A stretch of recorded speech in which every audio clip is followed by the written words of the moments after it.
ಮಾಜಿ CM BS ಯಡಿಯೂರಪ್ಪನವರ ಪಾಲಿಗೂ ಕೂಡ ಇವತ್ತು ಬಹಳ ಮಹತ್ವದ ದಿನ. ಬಿಗ್ ಡೇ ಇವತ್ತು ಯಡಿಯೂರಪ್ಪನವರ ಪಾಲಿಗೆ.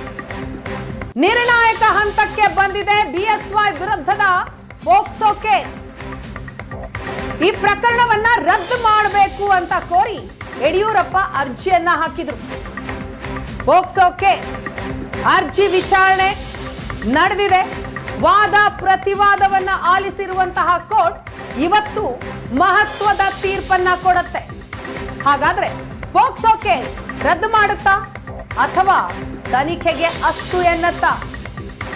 ಮಾಜಿ ಸಿಎಂ ಬಿಎಸ್ವೈಗೆ ಇವತ್ತು ನಿರ್ಣಾಯಕವಾದಂತಹ ದಿನ.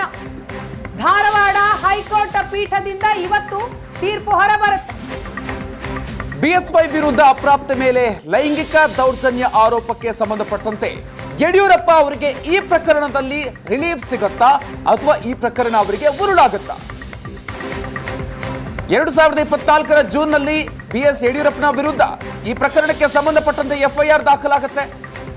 ನನ್ನ ತಪ್ಪಿಲ್ಲ, ಕೇಸನ್ನ ರದ್ದು ಮಾಡಿ ಅಂತ ಬಿಎಸ್ ಯಡಿಯೂರಪ್ಪನವರು ಅರ್ಜಿಯನ್ನು ಸಲ್ಲಿಸಿದ್ರು. ಇನ್ನು ಮತ್ತೊಂದು ಕಡೆಯಲ್ಲಿ ಕೇಸ್ ರದ್ದು ಬೇಡ, ಬಿಎಸ್ವೈ ಜಾಮೀನು ರದ್ದಿಗೆ ಸಿಐಡಿ ಮನವಿಯನ್ನ ಮಾಡಿದೆ. ಬಿಎಸ್ವೈ ವಿರುದ್ಧದ ಆರೋಪಕ್ಕೆ ಸಾಕ್ಷಿ ಇದೆ ಅಂತ ಕೂಡ ಸಿಐಡಿ ಹೇಳಿದೆ.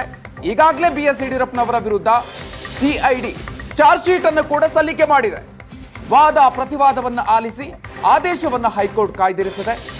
ವಾದ ಆಲಿಸಿ ನ್ಯಾಯಮೂರ್ತಿ ನಾಗಪ್ರಸನ್ನ ಪೀಠ ಆದೇಶವನ್ನ ಕಾಯ್ದಿರಿಸಿದೆ. ಇವತ್ತು ಇದರ ತೀರ್ಪು ಬರಲಿದೆ. ಸೊ ಈ ಸಂದರ್ಭದಲ್ಲಿ ಬಿಎಸ್ ಯಡಿಯೂರಪ್ಪನವರ ಈ ಪ್ರಕರಣಕ್ಕೆ ಸಂಬಂಧಪಟ್ಟಂತೆ ಅವರಿಗೆ ರಿಲೀಫ್ ಸಿಗುತ್ತಾ, ಉರುಳಾಗುತ್ತಾ? ಈ ಪ್ರಶ್ನೆಗೆ ಉತ್ತರ ಇನ್ನೇನು ಕೆಲವೇ ಹೊತ್ತಿನಲ್ಲಿ ಸಿಗುತ್ತೆ.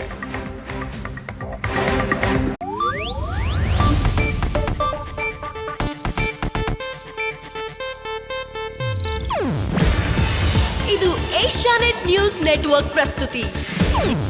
ನೀವು ನೋಡ್ತಿದ್ದೀರಾ ಏಷ್ಯಾನೆಟ್ ಸುವರ್ಣ ನ್ಯೂಸ್.